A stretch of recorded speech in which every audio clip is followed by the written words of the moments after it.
Hello everyone, I am Jean P. Boyser, and now I'm going to talk about defense mechanisms.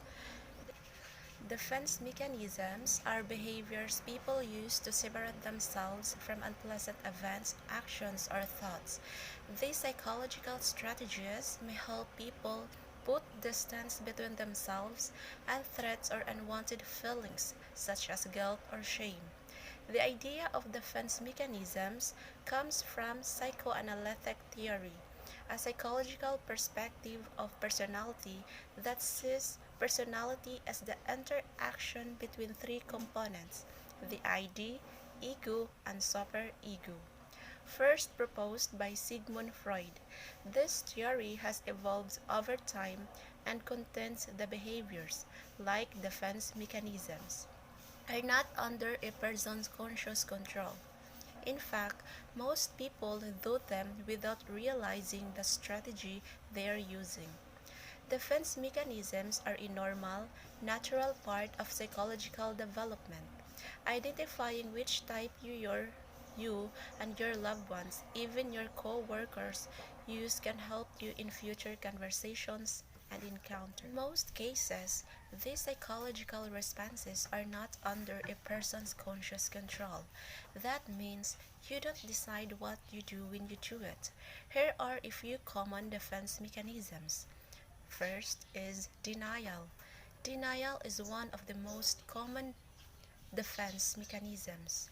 It occurs when you refuse to accept reality or facts. You block external events or circumstances from your mind so that you don't have to deal with the emotional impact. In other words, you avoid the painful feelings or events. This defense mechanism is one of the most widely known too. The phrase "they're in denial" is commonly understood to mean a person is avoiding reality despite what may be obvious to people around them. Second is repression. It is an unsavory thoughts, painful memories, or irrational beliefs can upset you. Instead of facing them, you may unconsciously choose to hide them in hopes of forgetting about them entirely. That does not mean, however, that the memories disappear entirely.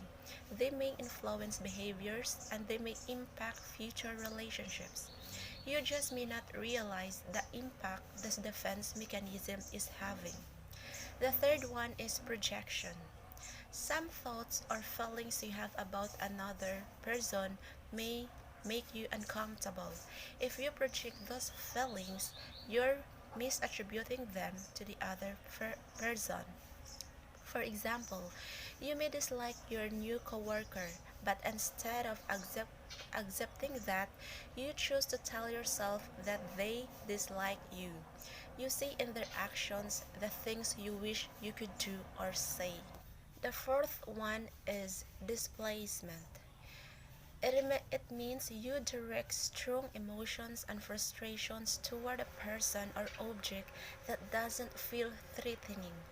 This allows you to satisfy an impulse to react, but you don't risk significant consequences.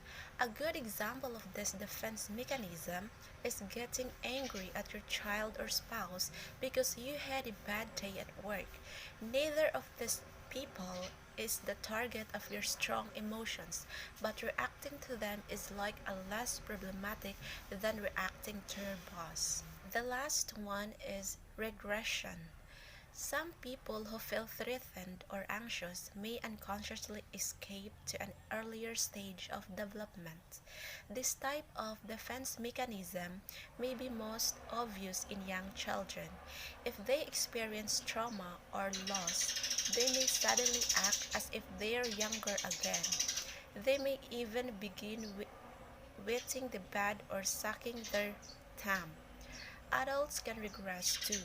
Adults who are struggling to cope with events or behaviors may return to sleeping with a cherished and stuffed animal, overeat foods they find tempting, or even chain smoking or chewing on pencils or pens.